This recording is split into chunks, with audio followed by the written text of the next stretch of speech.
The Columbia Workshop.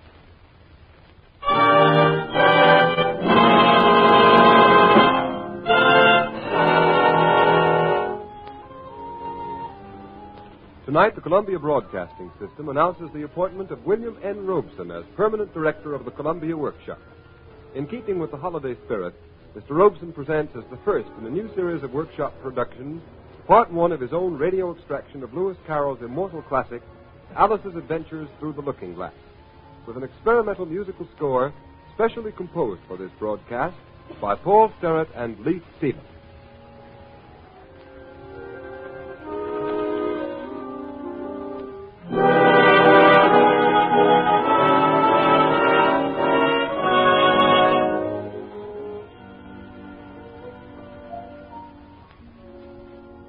Child of the pure, unclouded brow, and dreaming eyes of wonder, though time be fleet, and I and thou are half alike asunder, thy loving smile will surely hail this Yuletide gift of a fairy tale. Without, the frost, the blinding snow, the storm wind's moody madness. Within, the firelight's ruddy glow, and childhood's nest of gladness. Come, take this gift from out the past. Come with Alice through the looking glass.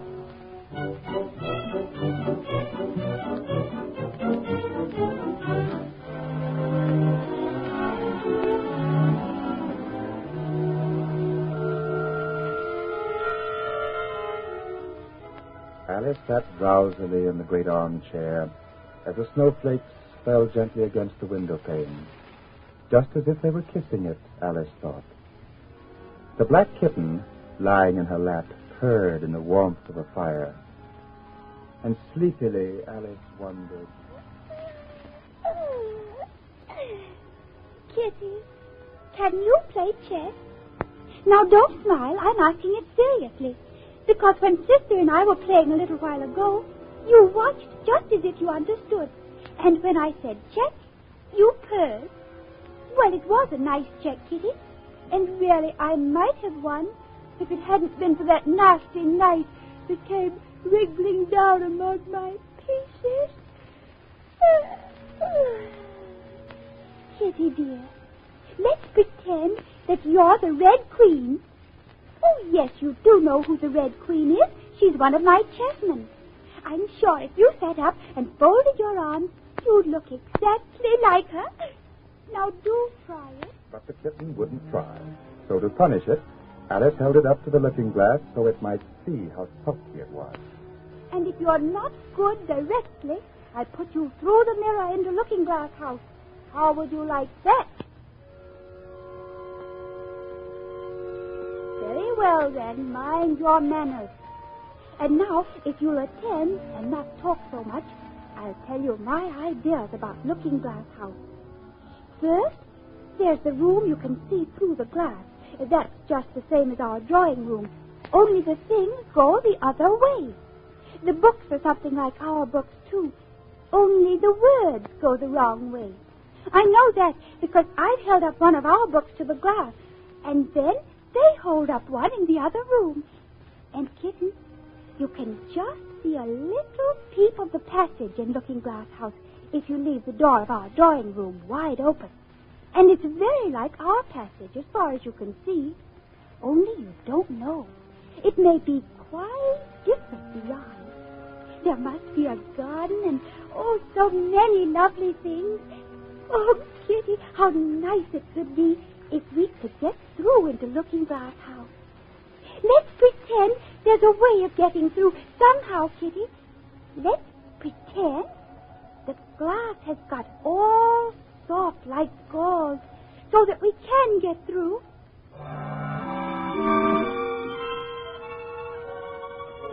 Why, I declare it's turning into a sort of mist. It'll be easy enough to get through now. Certainly the glass was beginning to melt away, just like a bright, silvery mist.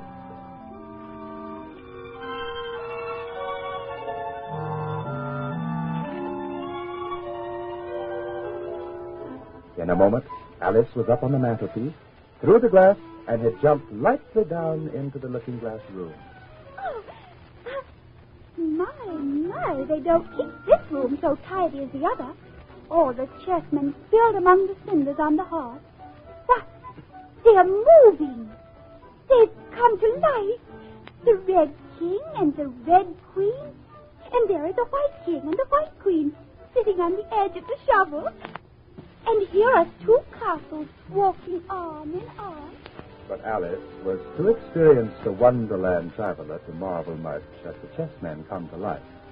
And she quickly ran through Looking Glass House, searching for the garden. When she came to the stairs, she discovered a new invention for getting down quickly. She just kept the tips of her fingers on the handrail and floated gently down without even touching the stairs with her feet. She floated on through the hall and would have gone straight out the door the same way if she hadn't caught hold of the doorpost. But at last she was in a garden full of daisies and roses and violets and tiger lilies, with a willow tree growing in the middle. Alice paused and quite naturally spoke to the tiger lily. Oh, Tiger Lily, I wish you could talk. We can talk when there's anybody worth talking to. And can all the flowers talk? As well as you can, and a great deal louder. There's a manner for us to begin, you know. And I really was wondering when you speak. Said I to myself, the face has got some sense in it, though it's not a clever one. Still, you are the right color, and that goes a long way. I don't care about the color, Rose. If only her petals curled up a little more, she'd be all right. Aren't you sometimes frightened at being planted out here with nobody to take care of you? There's a tree in the middle. What else is it good for? But what could it do if any danger came? It could bark. It says bow wow. That's why its branches are called bows. That's right, Daisy. Didn't you know that? Why, it hadn't occurred. Silence, every one of you. They know I can't get at them, or they wouldn't dare to do that. Never mind, Tiger Lily. Now, Daisy, if you don't hold your tongue, I'll pick you. There's just one other flower in the garden that can move about like you. I wonder how you do it. If she's like me, then there must be another little girl in the garden somewhere. Oh, she's one of the thorny kind. She's coming. It's the Red Queen. She's grown a great deal. When I saw her in the ashes a few minutes ago, she was only 3 inches tall. And now she's half a head taller than me. It's the fresh air that does it. Wonderfully fine air it is out here. I think I'll go and meet her. Oh, no. You can't possibly do that. I should advise you to walk the other way. This sounded like utter nonsense to Alice, so she set off at once toward the Red Queen. But in a moment, her Red Majesty disappeared, and Alice found herself walking into the door of the Looking Glass House again. There was nothing to do but try the plan suggested by the rose, so she started walking off in the opposite direction from where she had seen the Queen. It worked beautifully, but a moment later she found herself face to face with the monarch. Where do you come from? Where are you going? Look up, speak nicely, and don't twiddle your fingers all the time. Please, Your Majesty, I came through the looking glass, and I don't know where I'm going because I've lost my way. I don't know what you mean by your way. All the ways about here belong to me. But why did you come out here at all? Curtsy while you're thinking what to say. It saves time. You've had long enough now. Open your mouth a little wider when you speak, and always say, Your Majesty. I only wanted to see what the garden was like, Your Majesty. That's right. Delivery excellent, posture fair. But as for subject matter, I can't give you as much. Now it's a garden. When you say garden, I've seen gardens compared to which this would be a wilderness. I thought I'd try to find my way to the top of that hill. When you say hill, I could show you hills in comparison with which you'd call that a valley. No, I shouldn't. A hill can't be a valley, you know. That would be nonsense. You may call it nonsense if you like, but I've heard nonsense compared with which that would be as sensible as a dictionary. Alice curtsied again for fear she had offended the Red Queen, and they walked on a bit until they came to the top of the little hill. A most curious country stretched out from the top of this hill. It was all divided into squares by tiny green hedges, which bordered tiny little brooks flowing in straight lines across it. I declare, it's marked out just like a large chessboard. Now, there ought to be some men moving about somewhere. Look for yourself. Yonder on the horizon, the Red Knight is capturing the White Bishop. Why, it's a great, huge game of chess that's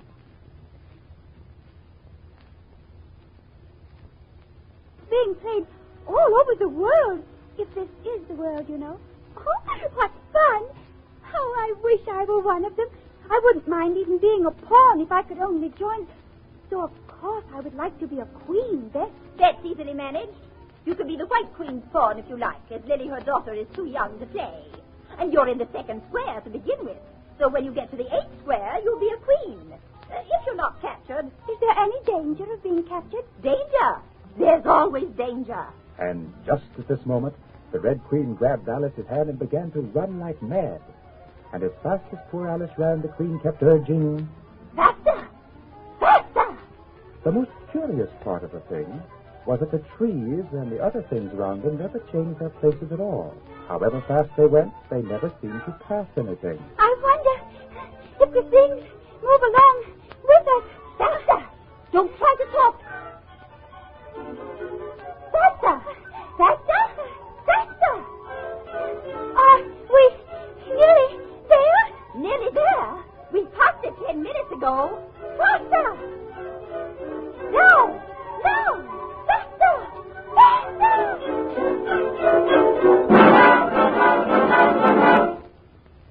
You may rest a little now. Why, I do believe we've been under this tree the whole time. Everything's just as it was. Of course it is. What would you have it? Well, where I come from, you generally get to somewhere else. But you ran very fast for a very long time, as we've been doing. A slow sort of country. Now, here you see it takes all the running you can do to keep in the same place. If you want to get somewhere else, you must run at least twice as fast as them. I'd rather not try, please. I'm quite content to stay here. Only I am so hot and thirsty. I know what you'd like. Here, have a biscuit. Well, Do, just the thing for you. While you're refreshing yourself, I'll take the measurement. And she took a tape out of her pocket and began measuring the ground and sticking little pegs in here and there, while Alice choked on the biscuit. At the end of 2 yards, I shall give you your directions. Have another biscuit? no, thank you. One, quite enough. Thirst quenched, I hope. At the end of 3 yards, I shall repeat the directions for fear of your forgetting them. At the end of 4, I shall say goodbye. And at the end of 5, I shall go. So, I proceed to the 2-yard peg. A pawn goes 2 squares in its first move, you know. So you go very quickly through the 3rd square, by railway, I should think, and you'll find yourself in the 4th square in no time. Well, that square belongs to Tweedledee and Tweedledum. The 5th is mostly water. The 6th belongs to Humpty Dumpty. But you make no remark. I didn't know I had to make one just then. You should have said, it's extremely kind of you to tell me this. However, we'll assume it to be said. The 7th square is all forest, but one of the knights will show you the way. And in the 8th square, we shall all be queens, and it's all feasting and fun. I proceed to the 3-yard peg. Speak in French when you can't think of English for a thing. Turn out your toes as you walk, and remember who you are. I proceed to the 4-yard peg. Goodbye. I proceed to the 5-yard peg.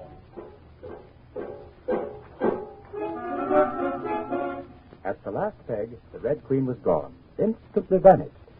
And Alice, remembering that she was a pawn in this vast game of chess, realized that it was her move, and the 3rd square was her objective. So she ran down the hill, and when she came to the first little brook, she jumped.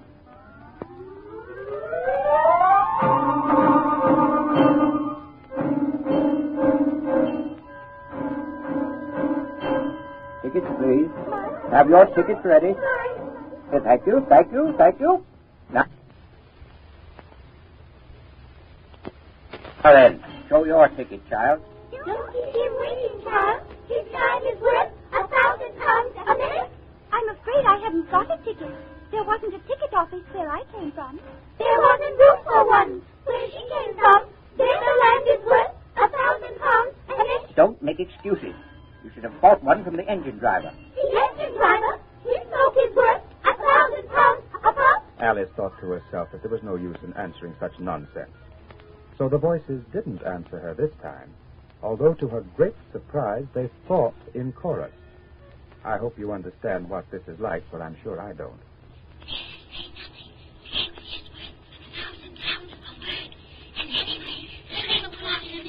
All the time the passengers joined in silent unison, the train guard was looking at Alice first through a telescope, then through a microscope, and then through opera glasses.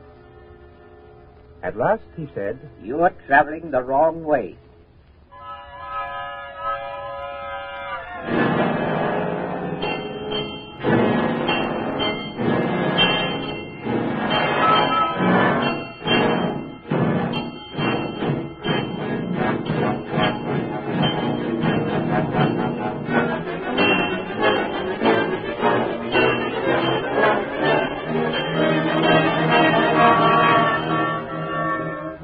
Alice's traveling companions were a queer group. There was a gentleman sitting opposite her dressed in white paper, and next to him a goat wearing eyeglasses, and next to the goat a beetle. There were others, too, but Alice couldn't see them because the carriage was so dark. So young a child ought to know which way she's going, even if she doesn't know her own name. Bah!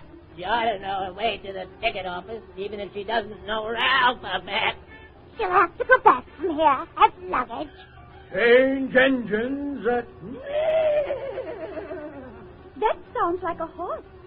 You might make a joke on that. Something about horse and sore throat, you know. He must be labeled last with care, you know. She must go by post. Say she's got a head on her. She must be sent as a message by telegraph. She must draw the train the rest of the way. Never mind what they all say, my dear. But take a return ticket every time the train stops. Indeed, I shan't. I don't belong to this railway journey at all. I was in a wood just now, and I don't know how I got there, and I wish I were back there. You might make a joke on that. Something about you would if you could, you know. Don't tease so. If you're so anxious to have a joke made, why don't you make one yourself? Oh, I know that you're a friend, a dear friend, and an old friend, and you won't hurt me, though I am an insect. What kind of an insect? What? And you don't like insects? Oh, dear. Oh, dear. Nothing to get upset about, nothing at all. Just a brook we have to jump over. I scarcely like the idea of a jumping train. Nothing to worry about, child. Well, it will take us into the fourth square, and that's some comfort. Hold on, everyone. Ah! Alice felt the carriage rise straight up into the air, and in her fright she caught hold of the goat's beard. But the beard melted away as she touched it, and she found herself sitting in the middle of a wood. A few feet away, standing motionless, were two fat little men, each with his arm around the other's neck. It was evident at once which was which, for one had the word dumb embroidered on his collar, and the other the word D. Tweedledum and Tweedledee. I suppose the word Tweedle's embroidered around the back of their collars. My, how they stare. It's scarcely polite. If you think we're waxworks, you ought to pay, you know. Waxworks weren't made to be looked at for nothing. Nohow, contrariwise, if you think we're alive, you ought to speak. I'm sure I'm very sorry. I know what you're thinking about. So do I. What? That horrid song. Tweedledum and Tweedledee agreed to have a battle, for Tweedledum said Tweedledee had spoiled his nice new rattle. Just then flew down a monstrous crow, as black as a tar barrel, which frightened both the heroes so they quite forgot their quarrel. Now that's what you was thinking about, weren't it? Well, yes. was. It isn't so, no how. Contrariwise, if it was so, it might be. And if it were so, it would be. But if it isn't, it ain't. That's logic. They look so exactly like a couple of big schoolboys. First boy, No how. next boy. Contrariwise, you've begun wrong. The first thing in a school visit is to say, how do you do, and shake hands. As the two brothers were hugging each other, they held out the two hands that were free to shake hands with Alice. Alice didn't want to shake hands with either of them first, for fear of hurting the other's feelings. So she took hold of both their hands at once. And immediately, the three of them started dancing round and round in a ring and singing, Here we go round the mulberry bush, the mulberry bush, the mulberry bush. Here we go round the mulberry bush so early in the morning. Here we go round the mulberry bush, the mulberry bush, the mulberry bush. That's enough. I don't want to dance no more, no. Contrariwise, 4 times round is enough for one dance. I hope you're not much tired. No how. And thank you very much for asking. So much obliged. Do you like poetry? Yes, pretty well. Some poetry. But now perhaps you can tell me which road leads out of the wood. What shall I repeat to her? The walrus and the carpenter is the longest. If it's very long, would you please tell me first which road... It sounds worse if you sing it. Contrariwise, it couldn't sound worse if I sang it.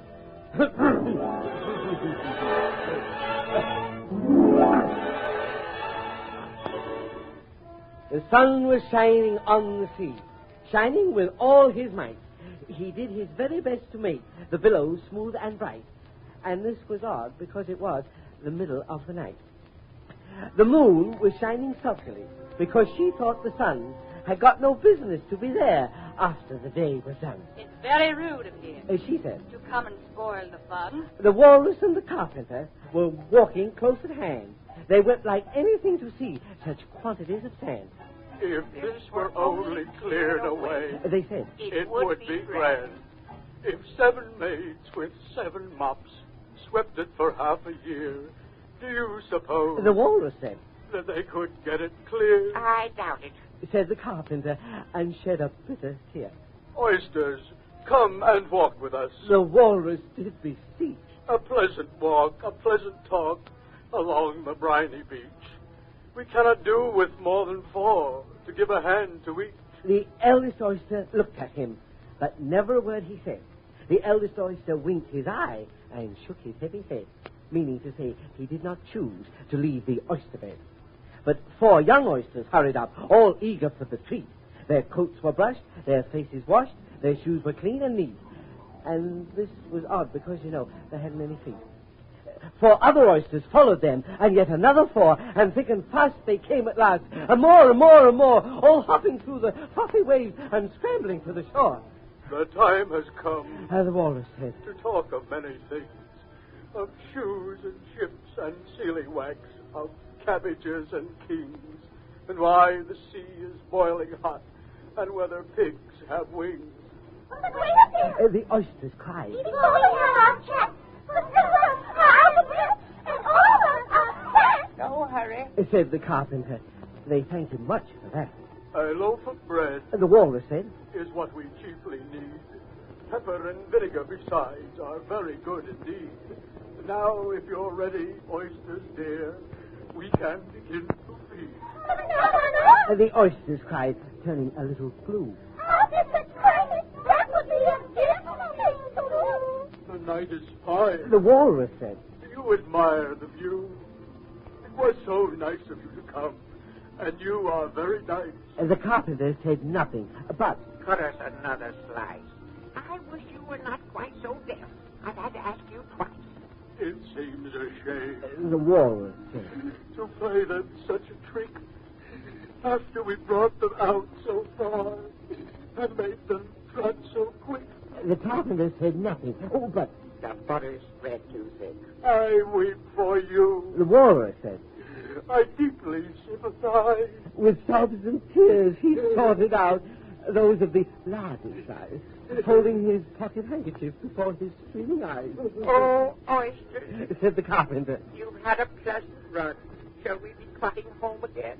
But answer came there none, and this was scarcely odd because they'd eaten every one.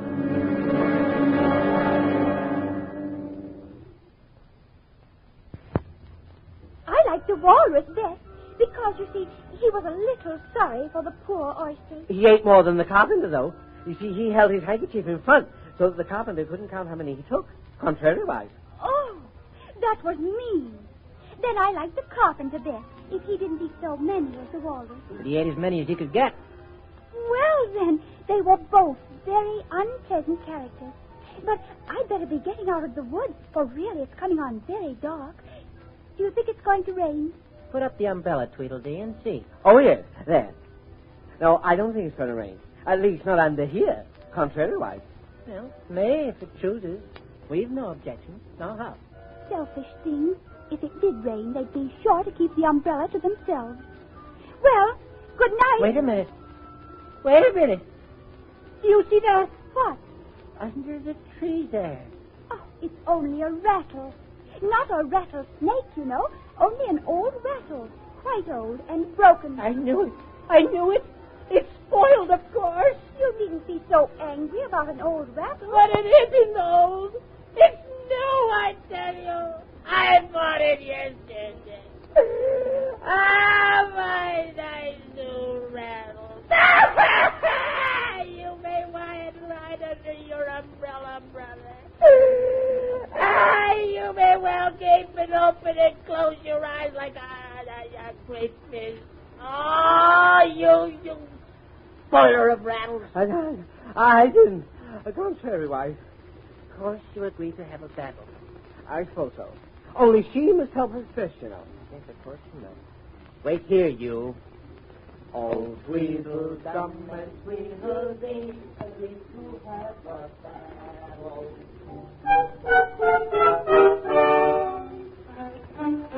So the two brothers went off arm in arm into the wood, and returned in a minute with their arms full of things, such as bolsters, blankets, hearth rugs, tablecloths, dish covers, and coal scuttles. Well, I hope you're a good hand at pinning and tying strings. Every one of these things has to go on somehow or other. Here, you tie this bolster around my neck to keep my head from being cut off. Really, you'll both be more like bundles of old clothes than anything else by the time you're ready to fight. You know, it's one of the most serious things that can possibly happen to one in a battle, to get one's head cut off. Here, tie my helmet on. But this is only a saucepan. Contrariwise, it's my helmet. Do I look very pale? Well, yes, a little. I'm very brave, generally. Only today I happen to have a toothache. No, and I've got a bad headache. Yeah, I'm far worse off than you. Then you'd better not fight today. We must have a bit of a fight, but I don't care about going on long. What's the time now? 4:30. Well, let's fight to 6 and then have dinner. Very well. And she can watch us. Only you better not come very close. I generally hit everything I can see when I really get excited. And I hit everything within reach, whether I can see it or not. You must hit the trees pretty often, I should think.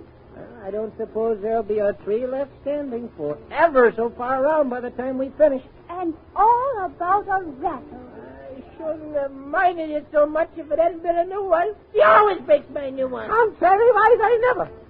There's only one sword. You know, brother, but you can have the umbrella. It's quite a shot. Only you mustn't hit me with it. Promise?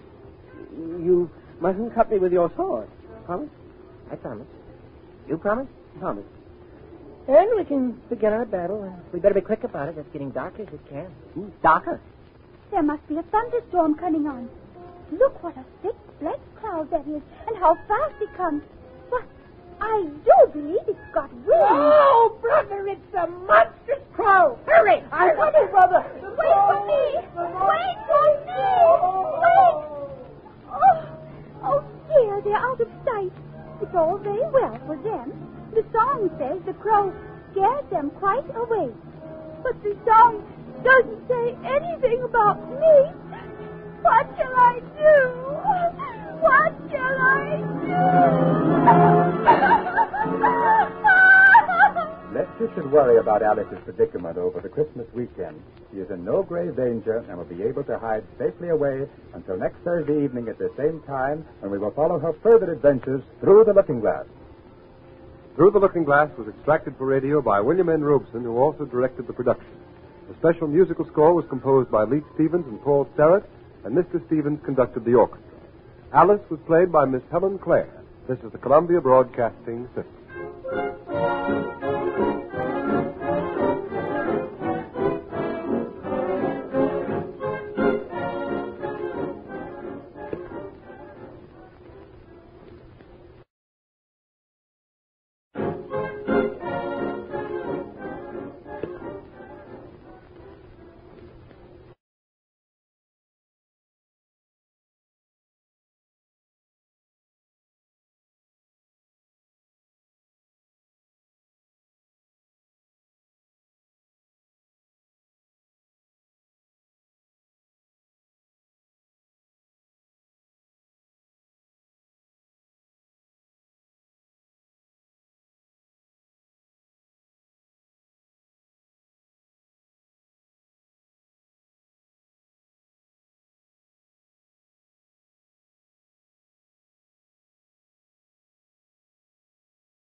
The Columbia Workshop.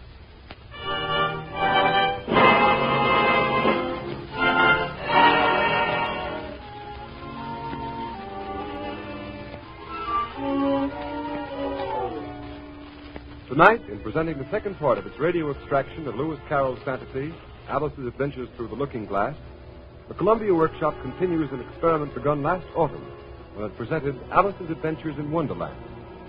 These classics are being broadcast in an effort to determine just how far music can substitute for sound effects. In tonight's presentation, as was the case last week, all sound effects are executed by orchestral instruments and are a part of the musical score especially written for the broadcast by Leith Stevens and Paul Starrett. The Columbia Workshop wants to know how successful this experimental broadcast has been. we welcome your comments, suggestions, and criticism.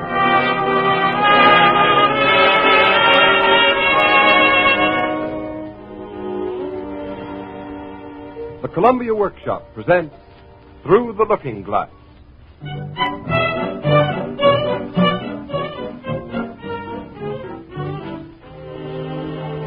Alice had been playing Let's Pretend again. And while she was pretending that the black kitten was really the Red Queen in her chess set, and that she really could get through the mirror into Looking Glass House, it happened.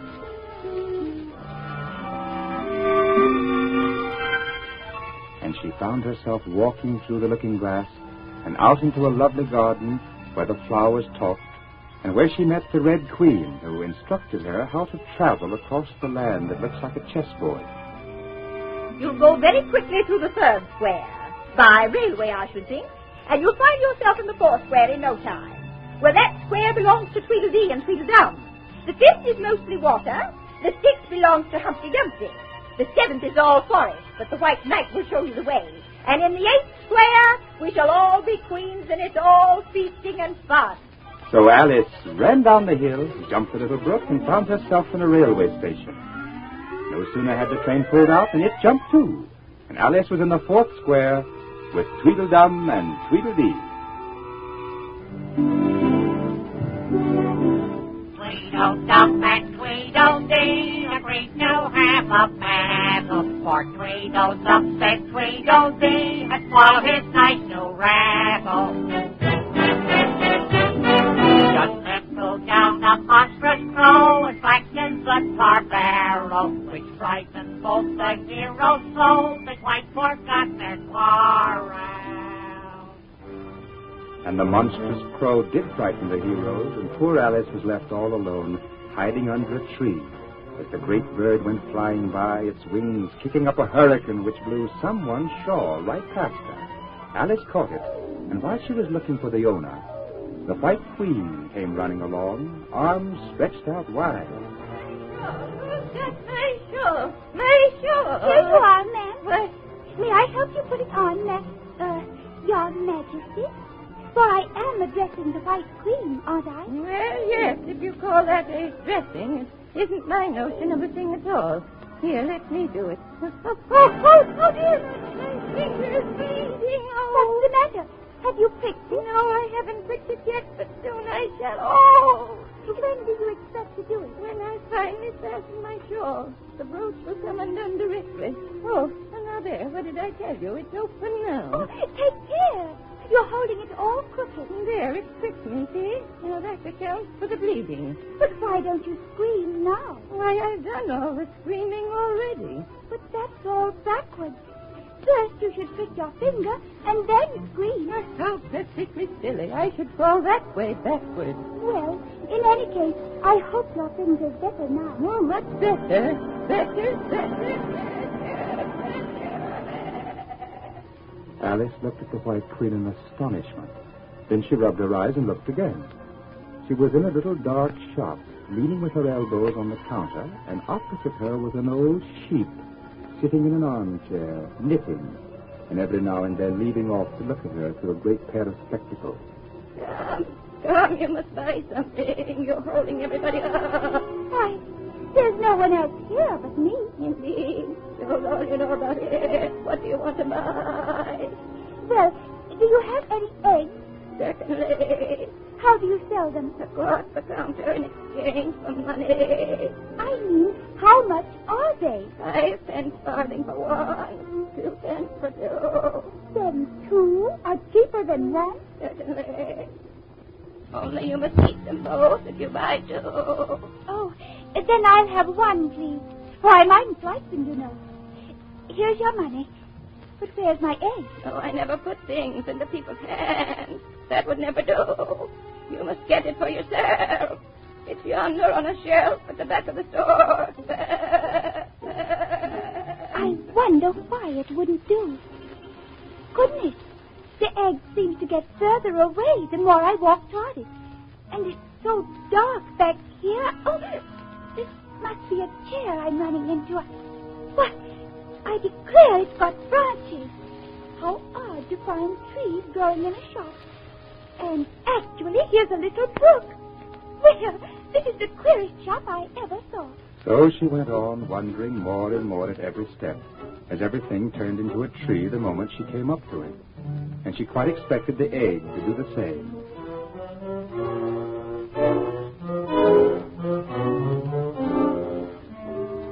However, the egg only got larger and larger and more human.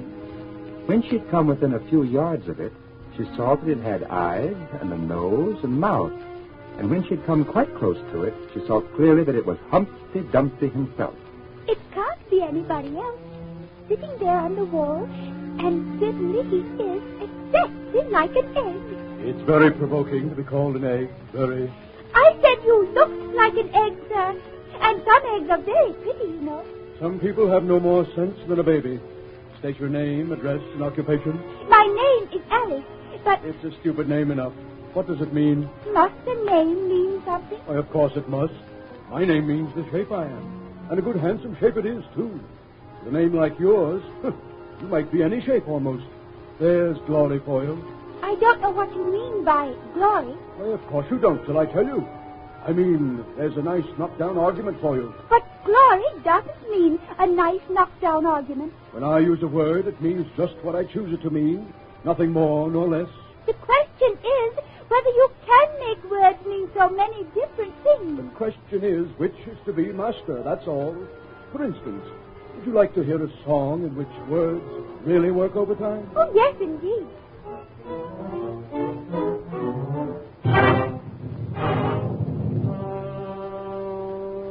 Was thrilling, and the flighty toad did gyre and gimble in the wave. All men see were the burrow grove and the murmurous outrage. Beware the Jabberwock, my son, with jaws that bite, the claws that catch. Beware the Jub bird and son of Plumius Bandersnatch. He took his horrible sword in hand. Long time the manxome foe he sought, so rested he by the tub tree and stood a while in thought. And as in selfish thought he stood, the Jabberwock with eyes of flame came whistling through the tulgey wood and burbled as he came.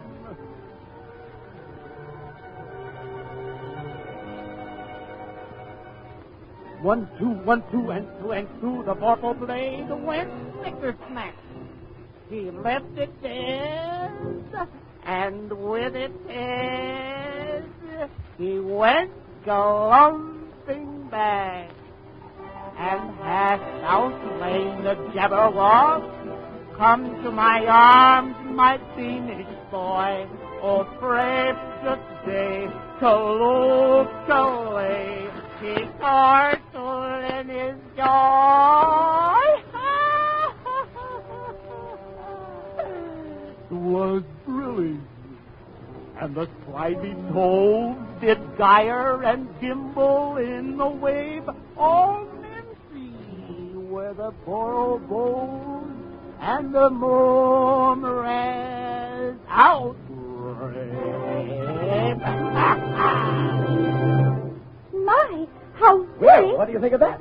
I'm sorry, but it doesn't seem to make much sense. Sense? Why, it makes perfect sense. I don't know the meaning of half the words. Oh, you don't know the meaning? Well, that doesn't prove it doesn't make sense. Although I will agree there are some hard words there. Brillig, for instance. Now, brillig means 4 o'clock in the afternoon, the time you begin broiling things for dinner. Then what does slithy mean? Well, slithy means lithe and slimy. Lithe is the same as active. You see, it's like a portmanteau. There are 2 meanings packed up in one word. Oh, I see it now. And what are toads? Well, toads are something like badgers. There's something like lizards, and there's something like corkscrews. They must be very curious-looking creatures. They are that. Also, they make their nests under sundials. Also, they live on cheese. And what's to gyre and to gimble? To gyre is to go round and round like a gyroscope. Gimble is to make holes like a gimlet. And the wave is the glass cap round a sundial, I suppose? Of course it is. It's called wave, you know, because it goes a long way before it and a long way behind it. And a long way beyond it on each side. Exactly so. Well, flimsy means flimsy and miserable. There's another portmanteau for you. And a borough is a thin, shabby-looking bird with its feathers sticking out all around. Something like a live mop. And then mome rat. Well, a rat is a sort of green pink. But mome, I'm not certain about. I think it's short for from home, meaning that they'd lost their way, you know. And what does outgraze mean? Outriding is something between bellowing and whistling, with a kind of sneeze in the middle. However, you'll hear it done maybe someday. Then you'll never forget it. I'm afraid I'm giving you a great deal of trouble. Indeed you are. Good day. And Humpty Dumpty shut his eyes. Alice waited a minute to see if he would speak again, but as he never opened his eyes or took any further notice of her, she said goodbye a couple of times, and getting no answer, she quietly walked away.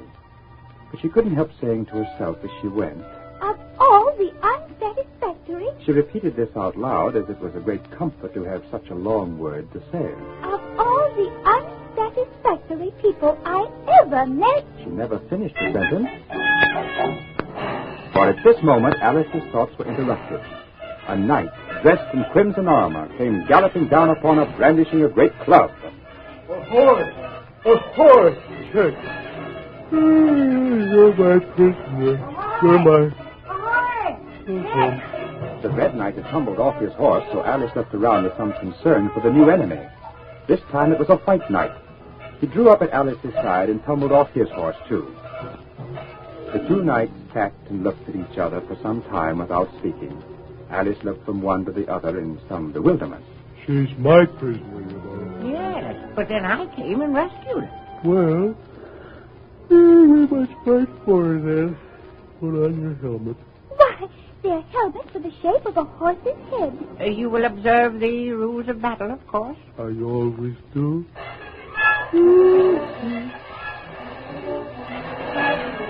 I wonder now what the rules of battle are. One rule seems to be that if one knight hits the other, he knocks him off his horse. And if he misses, he tumbles off himself. And another rule seems to be that they hold their clubs with their arms, as if they were Punch and Judy. What a noise they make when they tumble. Just like a whole set of fire irons falling into the fender. And how quiet the horses are. They let them get on and off them just as if they were tables. Another rule of battle that Alice had not noticed seemed to be that they always fell on their heads, and the battle ended with their both falling off in this way, side by side. When they got up again, they shook hands, and then the Red Knight mounted and galloped off.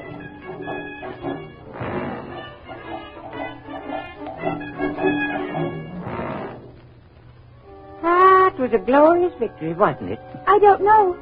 I don't want to be anybody's prisoner. I want to be a queen. Well, so you will, when you cross the next brook.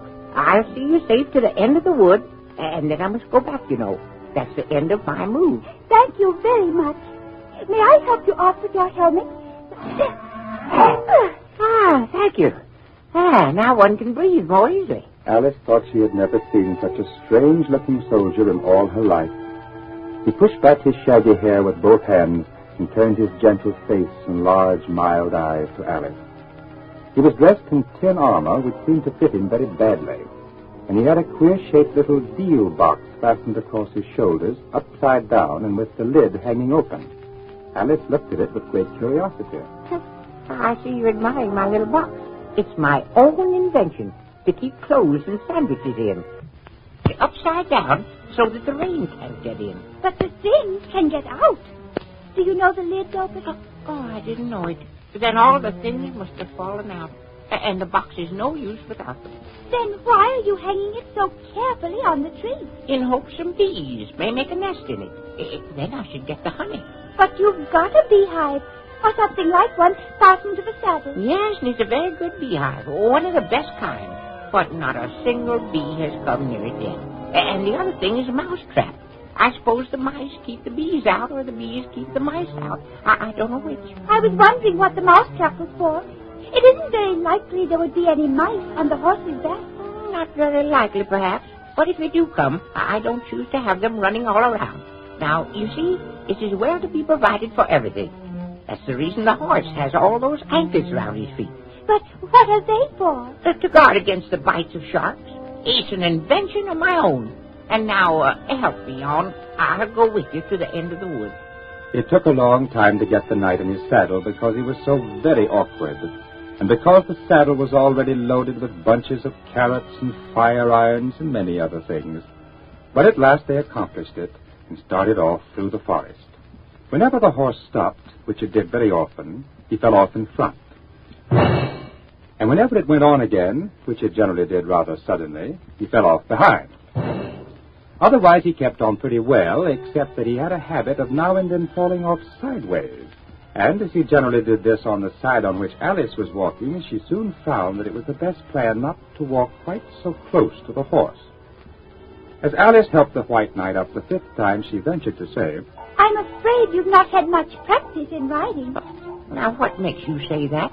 Because people don't fall off quite so often when they've had much practice. I've had plenty of practice. Plenty of practice.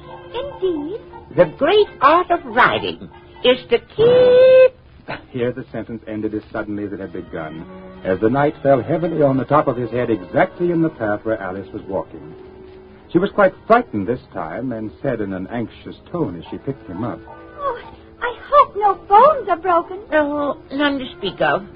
The great art of riding, as I was saying, is to keep your balance properly. Like this, you know. He let go the bridle and stretched out both his arms to show Alice what he meant. And this time he fell flat on his back, right under the horse's feet.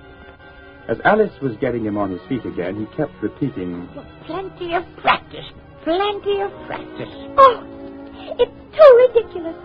You ought to have a wooden horse on wheels. That you ought. Does that kind go smoothly? Much more smoothly than a live horse. I'll get one. One or two, several. I'm a great hand at inventing things. Now, I dare say you noticed, the last time you picked me up, that I was looking rather thoughtful. You were a little grave. Well, just then, I was inventing a new way of getting over a gate. Would you like to hear it? Oh, very much indeed. You see, I said to myself, the only difficulty is with the feet. Now, the head is high enough already. Now, first, I put my head on top of the gate. Then the head's high enough. Then I stand on my head. And then the feet are high enough, you see. Then I'm over, you see? Yes. I suppose you'd be over when that was done, but don't you think it would be rather hard? Well, I haven't tried it yet, so I can't tell for certain. But, you want to get along. Perhaps I'd better leave. Oh, you needn't rush off. No, but I must. And you've only a few yards to go. Down the hill and over that little brook. And then you'll be a queen. But you'll stay and see me off first. I shan't be long. You'll wait and wave your handkerchief when I get to that turn in the road. Oh, I think it'd encourage me, you see. Of course I'll wait. And thank you very much for coming so far. So they shook hands, and in the night rode slowly away into the forest. It won't take long to see him off, I expect.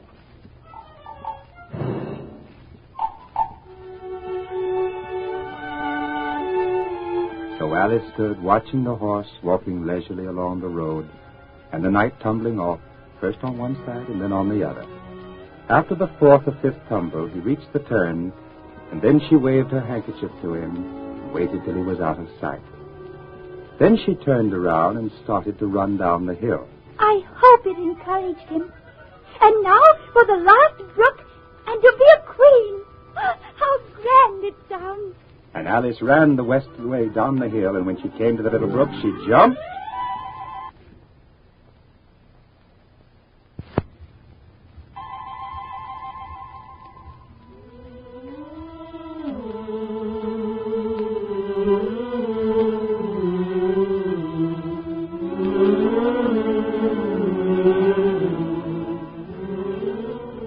and found herself standing before a great arched doorway on which the words Queen Alice were carved, and on the other side of which she heard voices singing. In her hand she carried a scepter, and on her head she wore a great golden crown. She was indeed at last a queen, but a slightly puzzled one, for at either side of the great door was a bell, and one was marked Visitor's Bell, and the other Servant's Bell. Now, which bell shall I ring? I'm not a visitor, and I'm not a servant.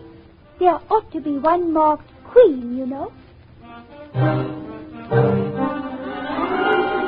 Oh, it's all right. Someone's opening it. No admittance till week after next. Oh, the impertinence. And Alice knocked and rang in vain for a long time, until at last a very old frog who was sitting under a tree got up and slowly hobbled up to her. What is it now? There's the servant whose business it is to answer this door. Which door? This door, of course. What's it been asking? I don't know what you mean. I speaks English, doesn't I? Or are you deaf? What did it ask you? Nothing. I've been knocking at it. Shouldn't do that. Shouldn't do that at all. Vexes it, you know. Let it alone, and it'll let you alone. But just at this moment, the door flew open of its own accord, and Alice looked down on the banquet hall, just as another song began. To the looking-glass world, it is Alice that said, I've a scepter in hand, I've a crown on my head. Let the looking-glass creatures, whatever they do, come dine with the red queen, the white queen, and me. Fill up the glasses as quick as you can, and drink on the table with buttons and bread. With caps in the coffee and rice in the tea, and welcome Queen Alice with turkeys and tea. 30 times 3 is 90. I wonder if anyone's counting. Looking-glass creatures, but Alice draw near. 'Tis an honor to see me, a favor to hear. 'Tis a privilege high to have dinner and tea, along with the red queen, the white queen, and me. Fill up the glasses with treacle and ring, or anything else that is pleasant to drink. We stand with the cider and roll with the wine, and welcome Queen Alice with dragons and nine. 90 times 9. Oh, they'll never manage that. I'd better go in at once. But as soon as Alice appeared, the cheering stopped, and all the guests, birds and beasts and flowers, watched Alice in silence as she took her place between the Red Queen and the White Queen at the head of the table. It's nice of you to give my party for me, Your Red Majesty. I should never have known who were the right people to invite. You missed the soup and fish. Put on the joint. Your Majesty. You look a little shy. Let me introduce you to this leg of mutton. Alice, mutton. Mutton, Alice. And the leg of mutton got up in the dish and made a little bow to Alice. And Alice returned the bow, not quite sure whether this was the right thing to do or not. May I, give you a slice, Your Majesty? Certainly not. It isn't etiquette to cut anyone you've been introduced to. Remove the joints and bring on the pudding. I won't be introduced to the pudding, please, or we shall get no dinner at all. The pudding, Your Majesty. Pudding, Alice. Alice, pudding. Remove the pudding. Waiter, bring back the pudding. The pudding, Your Majesty. Now, Your Majesty, here is a slice of pudding for you. What impertinence. I wonder how you'd like if I were to cut a slice out of you creature. Why, Make a remark. It's ridiculous to leave all the conversation to the pudding. what shall I say? Nothing. We'll drink your health instead. Queen Alice's health. You ought to return thanks in a neat suit. Oh, of course. Very well. I rise to return thanks. And Alice really did rise. As she spoke, she felt herself grow several inches, and she just managed to pull herself down by the edge of the table. Take care of yourself. Something's going to happen. And something did happen. Many things. The candles grew until they became huge fireworks, and the bottles took plates and fixed them on his wings, and with forks for legs began fluttering around the room. And the leg of mutton usurped the White Queen's chair, while Alice just had a glimpse of Her Majesty's good-natured face grinning at her over the edge of the soup tureen before she disappeared for the third time into the soup. Something had to be done, for several of the guests were lying in the dishes, and the soup tureen was walking up the table toward Alice, beckoning her impatiently to get out of the way. Oh, I can't stand this any longer. And she seized the tablecloth with both hands and gave it a good pull. And guests and dishes and plates and candles came crashing down in a heap on the floor. Alice turned to look for the Red Queen, whom she considered somehow to be the cause of it all, but Her Majesty had dwindled to the size of a doll and was running merrily around the table after her own chore. Alice grabbed her up. As for you, I'll shake you into a kitten, I will. She took the Red Queen off the table and shook her back and forth with all her might. The Red Queen made no resistance whatever. Only her face grew very small, and her eyes got large and green. And still, as Alice kept on shaking her, she kept growing shorter and fatter and softer and rounder.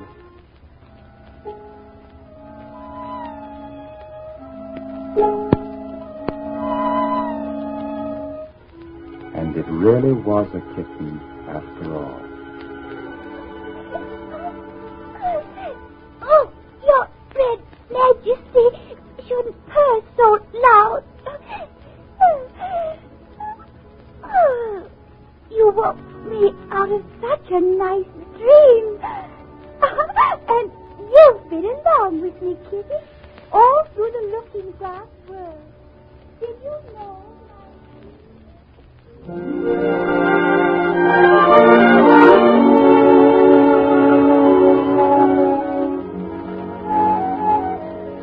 So ends the Columbia Workshop's presentation of Through the Looking Glass, which was extracted for radio and directed by William N. Robeson. The special musical score was composed by Leith Stevens and Paul Starrett, and Miss Helen Clare played Alice. We want to know what you think of this program. Please address your comments, criticisms, and suggestions to the Columbia Workshop, care of the Columbia Network, New York City.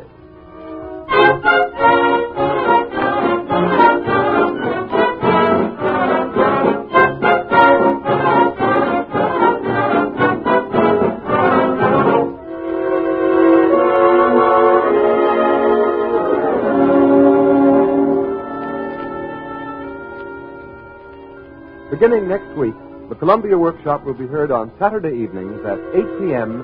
Eastern Standard Time. Don't forget, the Workshop's new series of experimental broadcasts begins a week from Saturday, January 8th, at 8 p.m. Eastern Standard Time.